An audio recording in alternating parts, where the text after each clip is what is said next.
Assalamu alaikum wa rahmatullahi wa barakatuhu. Nas al-Habib. Peace be upon you in the mercy of Allah and His sanctification, O beloved people. Interesting encounter I just had with IUIC out there in Georgia. It was funny. Israel united in Christ. Astaghfirullah. You know how it is with the Hebrew Israelites that be on the corner. They ain't gonna let you speak. But if they do let you speak, they gonna talk over you or whatever.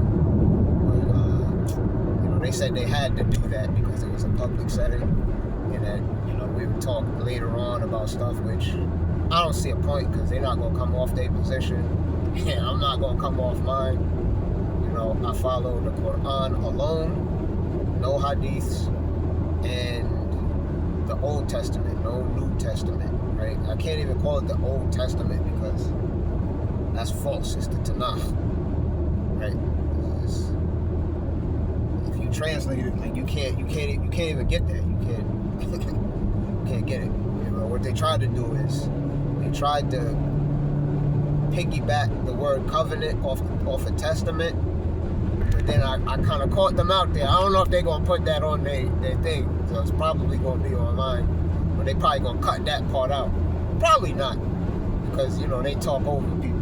But I was expecting that. It doesn't bother me. I just wanted to be out there speaking with brothers. Just to see what they was going to say. I'm curious like that.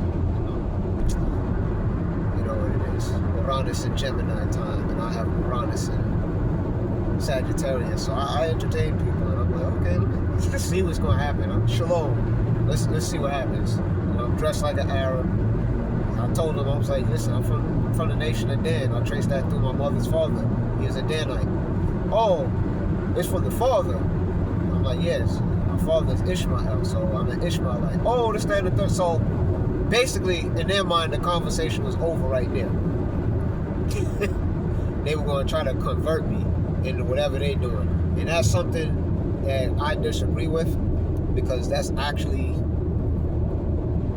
there's a term for it in the Tanakh, but it's like the swaying of minds, right? The convincing of minds. You're not supposed to try to convert people. You're supposed to just tell them what it is, and they're supposed to make a decision. Free will. It says the same thing in the Quran. La ikraha fi din. No conversion, like no compulsion in the debt. I've said this one before. There's no compulsion. I'm never going to try to convert anybody to anything, because there's nothing to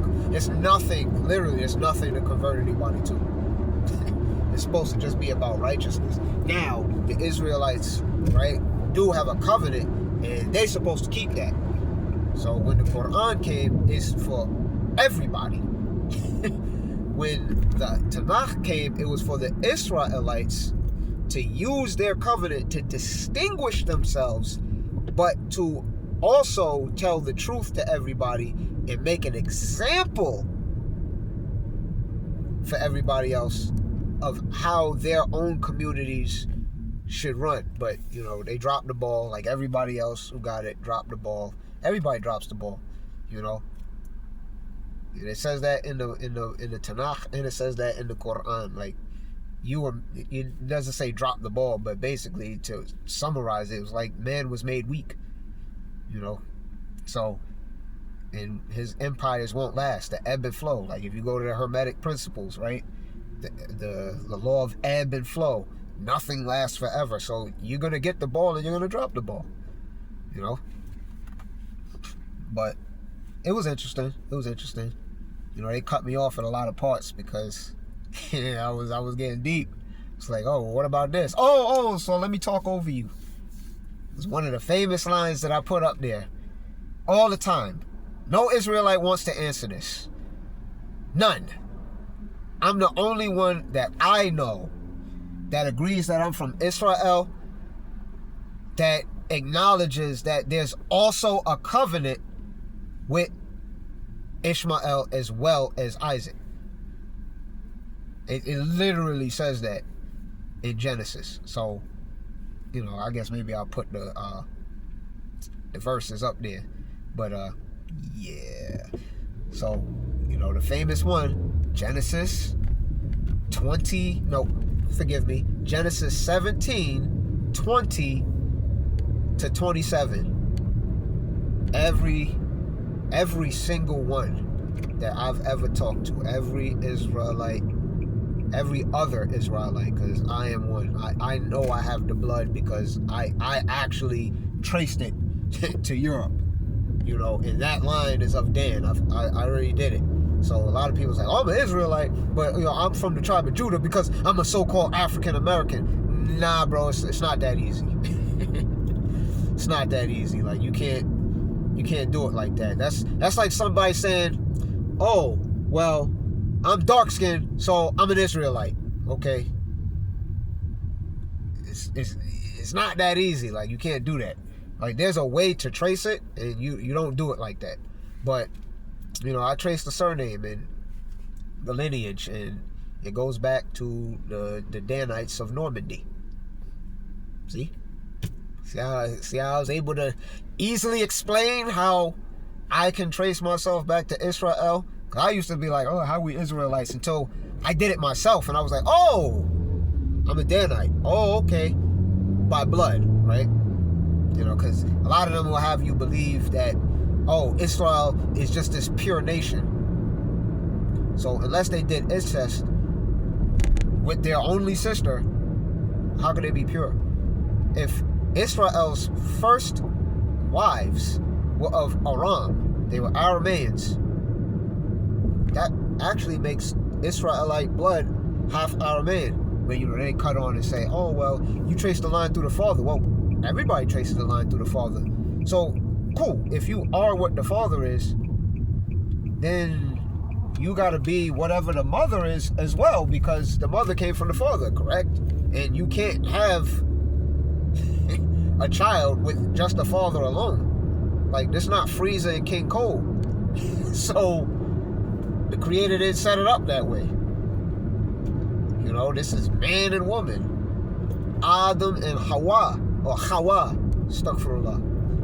Adam and Hawa. So, like, you can't do that. It's man and woman, right? It's not Frieza and King Cole. King Cole just had Frieza, like, by himself. No, the eight or no women, just asexual. Like, no. So if you're from the father, you need a mother. Like, the Creator set it up that way. There's no getting around this. Like, I don't know why people even continue to, spew that rhetoric. Oh, from the father. All right, cool. Well, how'd the father get here? Oh, well, he had a mother. Okay, then. So, it's ridiculous. But on a more serious note, right, not to throw anybody under the bus, but, I like these conversations because I like to see how people think and dissect it and get to the bottom of it. Because, all right, a lot of these, which was funny because, I told them exactly how I traced myself, but they didn't tell me how they traced themselves. They just said, oh, we're African Americans, so we're from Judah. Yeah, it's not that simple. Because then, all right, cool. So what happened with all of the Israelites that became the Sumerians? Not the Sumerians, but the Samaritans. Another way to say it is Samarians, which they say Sumerians. But I know what happened to them. They got shipped to Spain.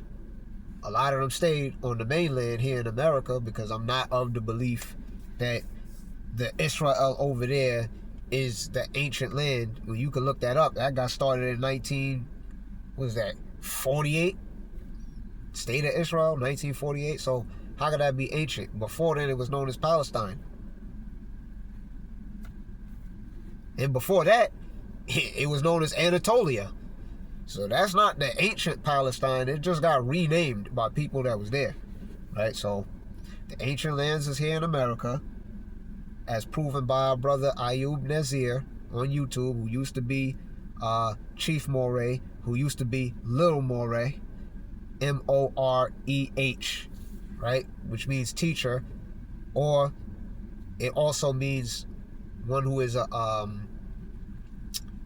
salesman, right? A merchant. So a moreh is a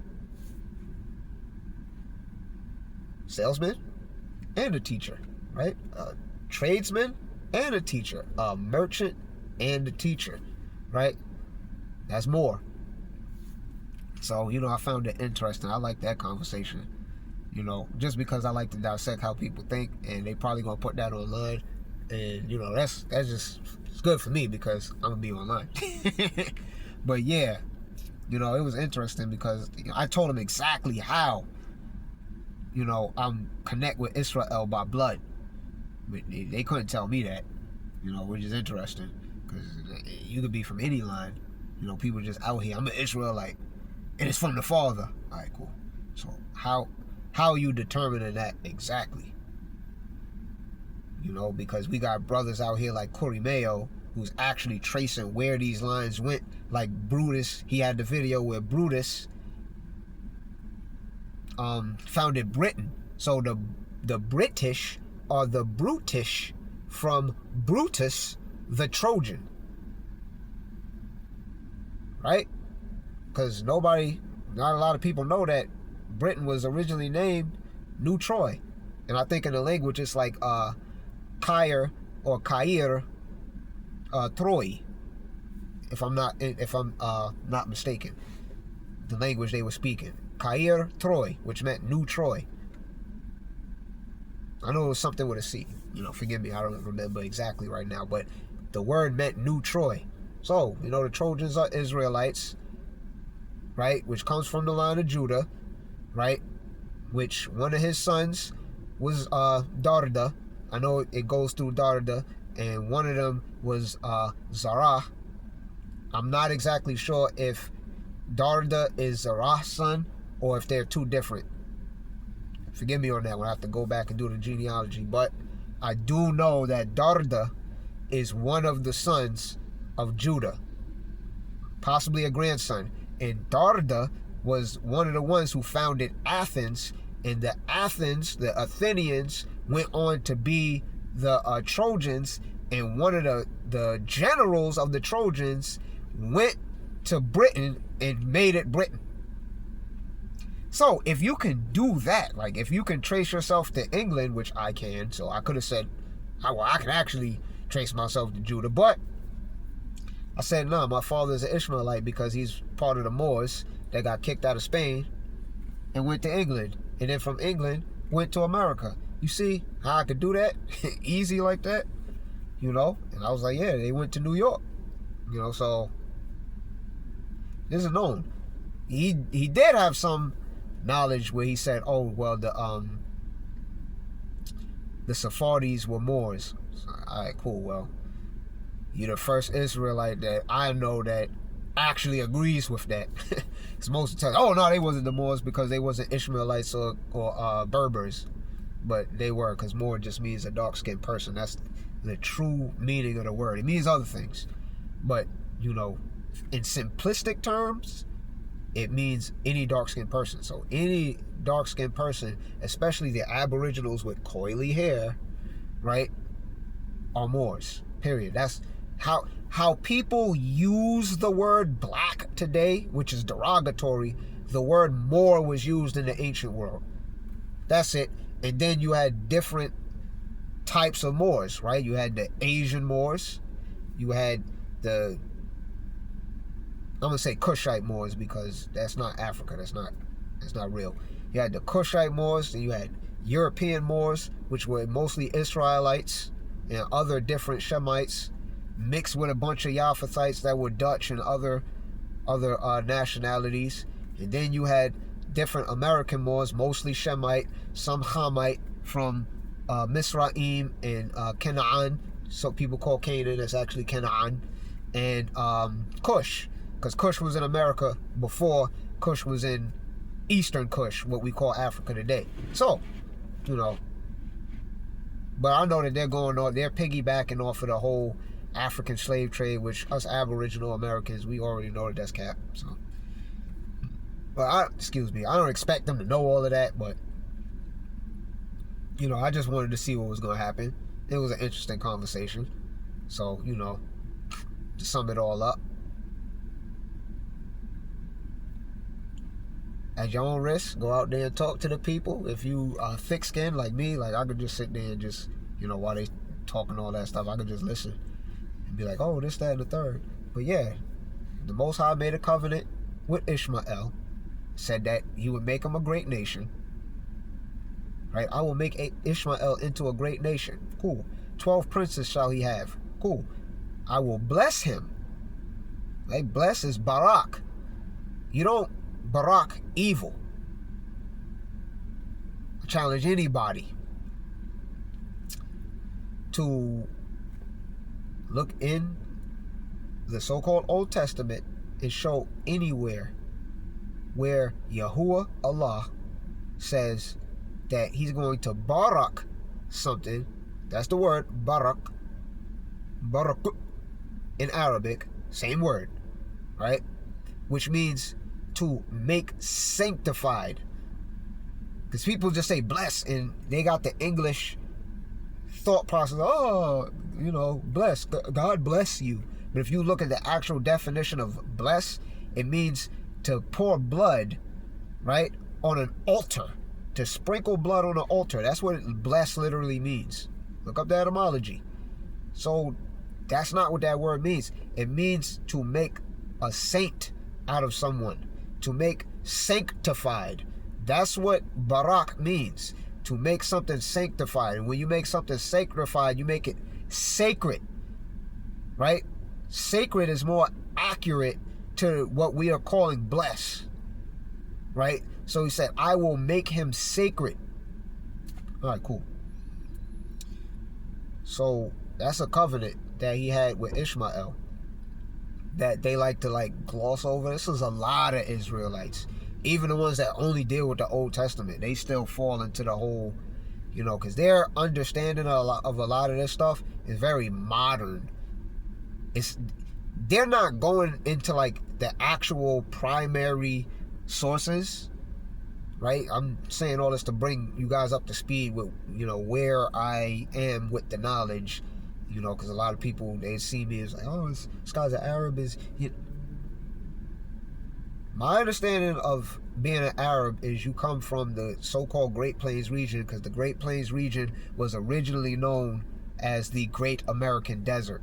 And if you look up the annexation of Texas in the Congress, there's a different name for the document. I always forget the name. But if you look up annexation of Texas, there's a congressional document where it literally says that the desert in America belongs to the Mauritanian races and their Indian associates. The Moorish peoples and their Indian associates. Here begins the Mauritanian peoples, to whom Mexico properly belongs. We know who the Moorish people are, right? Who, when they say Moorish, what they mean, because it was Moorish people, dark-skinned people who were saying this. So they're saying this because they're talking about Arabic-speaking people, Hebrew people, right? Because a lot of Canaanites were driven out of there. We got to that point, right? But they all wasn't gone. They didn't do all of them. He wanted to dodge that point too, because I told him, I was like, okay, so if all of the Canaanites were expelled, then he cut me off. He didn't want to get to that point. But the point was, how did King Solomon, who was far removed from Yahushua, the actual Yahushua of the Old Testament, not the New Testament guys, not the same person.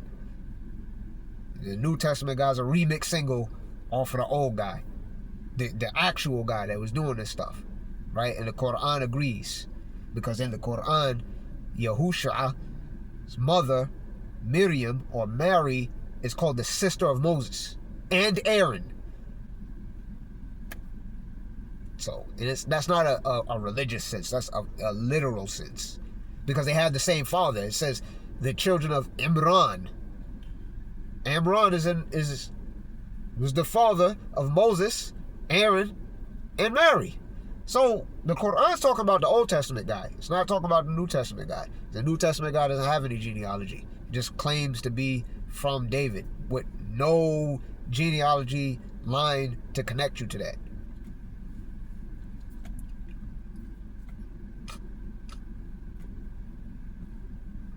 Last I checked, Yahushua is from Levite because, right, his uncle was Moses. And I could be wrong about that. Yahushua, his father, could have been from Yehuda or Judah. More on that later. But even if that were the case, it wouldn't have been from the line of David. So they would have to admit, because that's before David. If you look genealogically, that's before David. So, you know, you got to look at that like, okay, it can't be the same guy.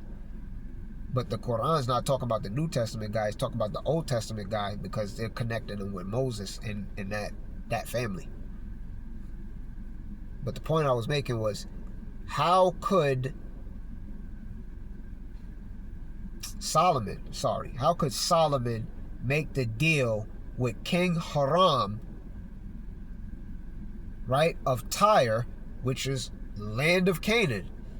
And it does say in the Tanakh that he was a Canaanite. So I thought they drew all of them out. You still got a king there. So they didn't draw all of them out. And the Tanakh says that they didn't draw all of them out. Some of them went into captivities. They became servants to the Israelites.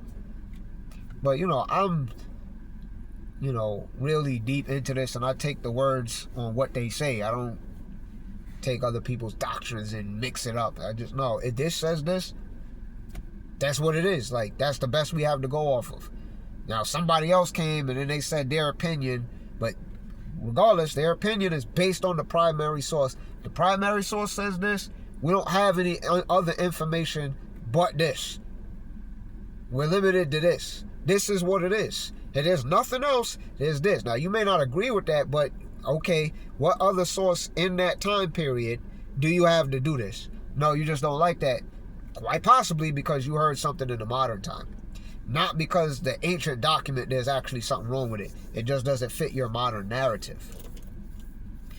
But, you know, Solomon couldn't have made the deal with King Hiram, right, if there were no Canaanites. And he's listed as a Canaanite king. You know, contradiction. Just like I said, okay, well, if it says there that he's going to bless Ishmael, and Ishmael did not become a great nation until after Muhammad. You know, I kept asking the brother, okay, cool, I get it. You read that like 5 times. But I'm asking you, historically, what is Ishmael known for? Like, we know the Assyrians had an empire, right? We know that the ancient Egyptians had an empire, right? We know that the Arameans were a part of the Assyrian Empire, right? And so-called JC spoke Aramean, so they even was put on the map, right? You had the Elamites, which is the Persian Empire. They were put on the map, right? You have the so-called Greeks, which really that's a conglomerate nation of Israelites, Ioanians, which is Ionians, which is the actual so-called Greeks, if you want to use that term, right? But the Greek proper, those are Israelites from Judah through Darda, like I said earlier. So you know, when you know, you know, and when you study, you know. So I listen to a lot of people, so I know, right? There's a lot of memory that I have. You know, what I'm working on is being able to cite the source directly, because I let the information come in, then I flow, and then I remember it, and then I can recite it and keep going. But I understand that I need to be able to tell you, okay, is this source, this source, this source, this is where it's coming from. Now, if we're knowing all of these different nations, even the Cushites, you got European nations that's known, most of them is Israelites. You got the Dutch, you got the Asians, right? You got the different Asian empire. Everybody knows them. Everybody knows what they were known for. Easy. When you get to Ishmael, before the Quran, what are they known for?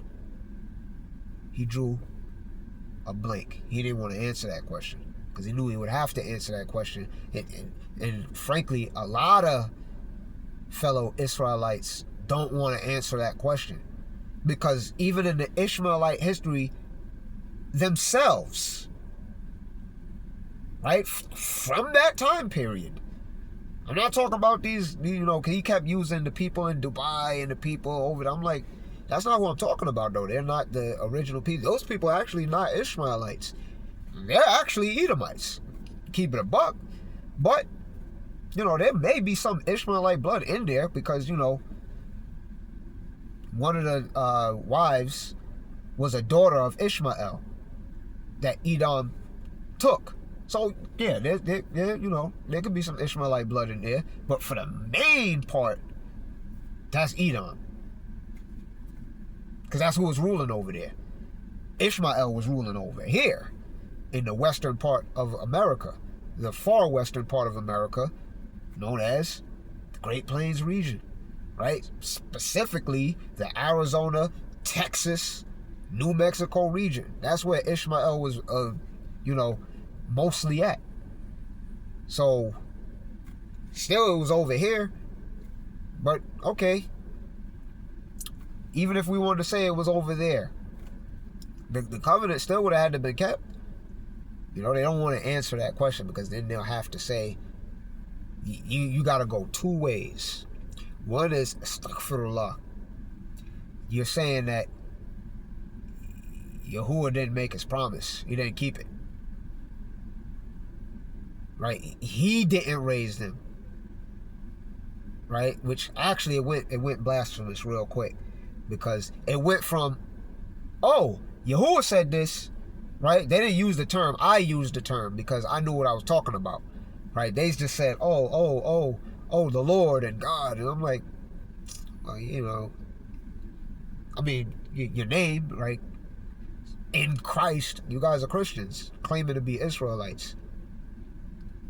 Which, that's not historically incorrect. Because the Christian nations were Israelites, so for the most part. So that's not incorrect. But the Israelites who are on the mainland of America, which so many books prove that they were keeping all of the commandments and customs, which he asked me, how, if you saying it's the Old Testament, how did the Israelites repent and do it? They gotta follow the Torah. They gotta follow the commandments. He asked me 3 times. I said it 3 times. I don't know what answer he wanted, because that's the answer that it says in the book. Like, if you would remember my name and keep my covenant, keep my commandments, then you'll be good. So many Israelites know this now. Like, so it's just mind blowing that it's like what's your point? But it's just interesting. I like the conversation. I'm not angry or anything. I just get real, what you would call passionate, enthusiastic, because I'm Leo and I got Leo, Mars, Sun, and Mercury. So I get fiery, but not angry. Just like, really? Like, all right, cool. I got fire. I got smoke for you too. But yeah, none of them can answer that. They don't want to answer that, because if you go to the Ishmaelites history, right, and stop listening to these guys on the streets, they will themselves tell you we were a backwards people until Prophet Muhammad came with the revelation. So, sanctified. The Ishmaelites themselves will tell you, now we had idols. We had 360 idols. That sound like sacred, sanctified, holy to you? That's not Barak, right? That's not Barak. It's not sanctified. That's not holy. That's idolatry.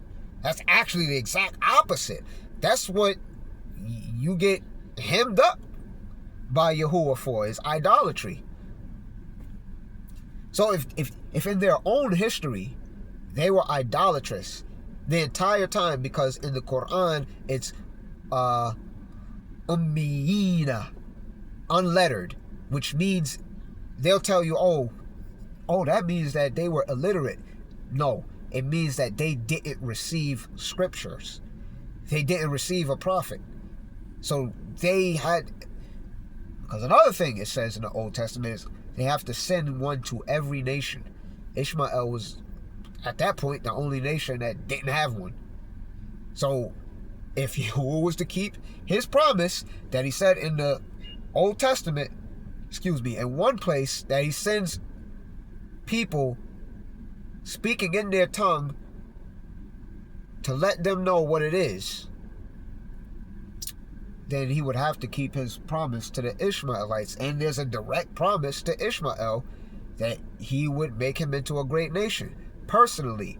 Now, where it became blasphemous is he mixed the New Testament with the Old Testament, those terms that I don't agree with, but because the New Testament is self-named, it's named that.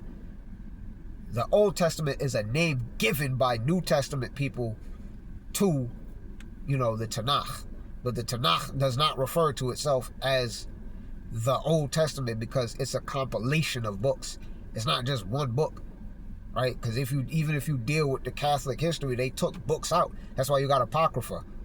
But it's all right, because a lot of people are not really deep into this stuff. They get into these camps, into these fraternities. People say, oh, religion, it's a fraternity. That's what it is. The correct word for it is a fraternity.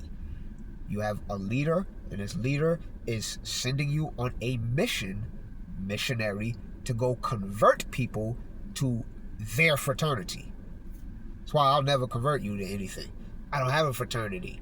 I'm not trying to get you to do X, Y, or Z. I'm just bringing the information. Even now, I'm not trying to get you to do anything. When at any point I told you do this, I'm just bringing the information and you can research and be like, oh shoot, that actually, checks out. That's what I do. I'm like, oh shoot, what are you saying actually checks out? So I just say things, and if it checks out, it checks out for you. If not, then keep it moving. And that's what the Quran says. If they want to be faithful, let them be faithful. If they want to be unfaithful, let them be unfaithful. And there's no burden upon you. Like there's no wrong upon you. So that's just what it is, But yeah, I like to talk for a long time to get my thoughts out, because I have a lot to say. Oh, one of the things that I wanted to mention too about it was the blasphemy, where he said, which is idolatry, which he said that, oh, that wasn't actually Yahuwah talking. That was New Testament Yahushua, because the New Testament says, you have not heard the word. Okay, so, but again, what people are calling religion is really dogma. And what, the mindset, when they say, oh, religion as in a mindset, the proper word for it is dogma. What one thinks, actually, the correct word for think would be presume. What one presumes is true, because when you look it up on the etymology, it's going to say what one thinks. When they're using the word think, they're using it as presume, because even you say, oh, believe, but if you look up the word believe in the etymology, it literally means to put love into something. So, I study a lot of etymology, so I do my best to use the correct words. They're going to use it in English so that you understand, but I'm going to use the correct words so that you can better understand. Dogma is what one presumes is true. Presume, meaning you assume it before you even have the information to determine whether or not this is true. That's dogma, and that's what people call religion. But religion literally means either to link again or to read again. Right? The etymology is disputed. But if you look at it, when you read, you're linking your mind to what you're reading. Right? And if you use it in an ethereal sense, we're all relinking to the Creator, which, is called the returning ones. Right? You're returning to the Creator. Right? That's a big theme in the Quran, return. Repent, right? You're returning to the Creator with remorse for what you have done, right? That's what repentance is. You're like, oh man, I did something wrong.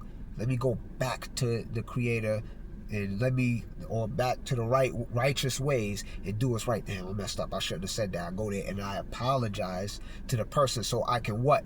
Return onto good terms with them. So when you do something negative to somebody, right, and you go and you apologize with the intent of, I don't really want to say appeasing them, but redress of grievances, right? You're remedying the situation, right? To give them some sort of remedy, right? And to recompense them for what you did, right? You're repenting to them because you're showing up with remorse, right? You're recompensing them for what was done. You're acknowledging there was a wrong done. You're recompensating them for the wrong that was done. You're returning or replacing or restoring something that was done wrong. And you're also at the same time restoring your good name, their good name, in a healthy, prosperous relationship. That's what you're doing, right? So that's repentance. You're returning to the person after something was done. Okay, you're returning to the Creator, your higher self, after you've been doing all of this wickedness onto yourself, because you can't harm the Creator. You can only harm yourself, right? By disconnecting mentally from the Creator. And you're doing so you return back to the understanding, like, oh man, I was in my lower self. Let me return to my higher self and let me do the right thing. So that would be, I don't want to say the wrong word, but re and the word that means link. And then there's re and legare, right? Which that would mean read, right? So to read again. But then everybody's religious, because there's certain things we got to read over and over and over and over and over every day just to make sure we got it right. And you should do that to make sure you have something correct. So it's like, okay, I did that. Oh, let me double check to make sure. All right, that was religion right there. Literally. You read it, then you read it again, religion. You was linked with something, it broke, then you reattached it again, religion. Right? Your clothes are linked to you, took them off, and you put them back on, religion. See, people say religion, but that's actually false etymology. Because the word's not legion, it's legion, which is from legare, which can either mean to link or to read. Take your pick. Either way, they both work. But the correct word for how people use in religion in the mental sense is dogma, what one pre-assumes is true. What they mean in an organizational sense is a fraternity. It's a brotherhood or a sorority, a sisterhood. But what is the sisterhood of? It's a fraternity of dogma, or a dogmatic fraternity, or a dogmatic sorority. A DF or a DS.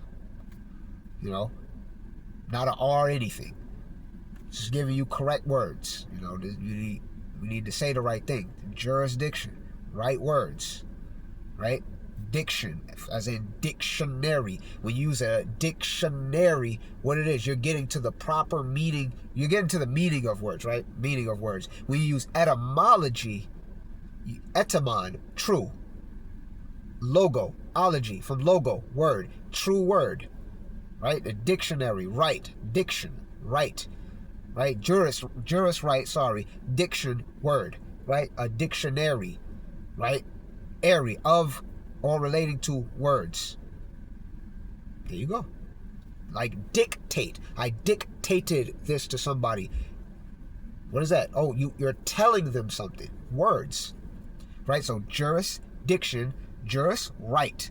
Literally, juris, right. Or iuris, right. Diction, or dictus, word. Right words, right? So you want to use the right words, and the way you use the right words is etymology. So, yeah. You know, this was a long one, but I like the long ones. So, assalamu alaikum wa rahmatullahi wa barakatuhu, ayyuhan nas al habib, وداعا